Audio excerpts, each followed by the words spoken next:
Hey, what's up guys, Will here for GSM Arena. Realme has just started a new lineup called the U series, and its first phone, the U1, is supposed to be a selfie pro. And guess what, it's just arrived, so let's check it out.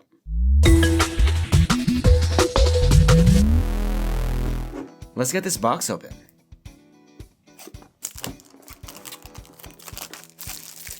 Alright, and take off this lid. It's a little stuck. Okay. Here's a little cardboard package with a SIM key, and a clear plastic case, along with some reading material. Now we have the phone itself. Take the plastic off, and take a look at that finish on the back. Alrighty, what's left?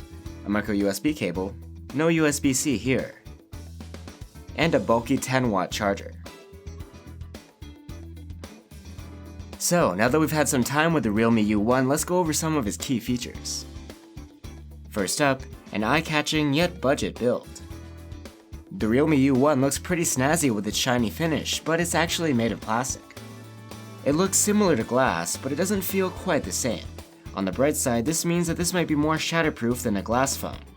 Our fiery gold model definitely looks hot. The back reflects light in sort of a pinkish way, in a unique vertical pattern. There are also black and blue color options available. Since its camera bump is quite small, it's pretty stable when lying on a desk, though it does still wobble a little bit.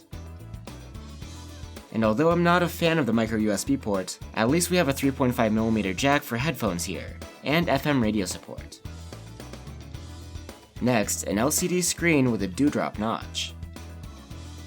The design is no surprise these days, but this is actually a pretty nice looking display. The aspect ratio is quite tall, 19.5 by 9, and the bezels, including the chin, are all quite minimal.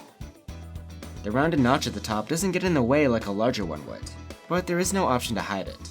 The screen itself has a 1080p resolution, and at 409 ppi, content looks pretty good. We'll test out the panel more and get those results for our full review. Third on the list, a souped-up selfie cam. Realme is marketing this phone as your go-to for selfies, and with a 25-megapixel front camera, they could be onto something. The camera has Sony's IMX576 sensor and an f2.0 aperture. We've seen a setup like this before on Oppo's F7. However, this time there are supposed to be more advanced processing algorithms behind the scenes. Here are a couple of shots we took for you to check out. Realme says that the U1 has improved performance in lower light conditions. Here's a couple of samples we took in the dark.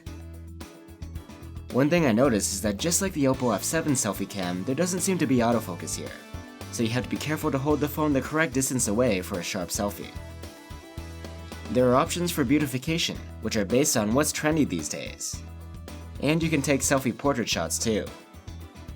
Don't forget the rear dual cameras. The main cam is 13 megapixels at f2.2, and there's a 2 megapixel depth sensor. It's actually the same setup as the Realme 2, but a downgrade from the Realme 2 Pro. We'll go more in depth on this in our full review.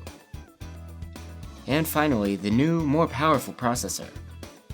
There's one big difference between the Realme U1 and the Oppo F7, and that's the new Helio P70 chipset. It's still an octa-core chip with a 12nm process, and on the U1 it's running with either 3 or 4 gigs of RAM.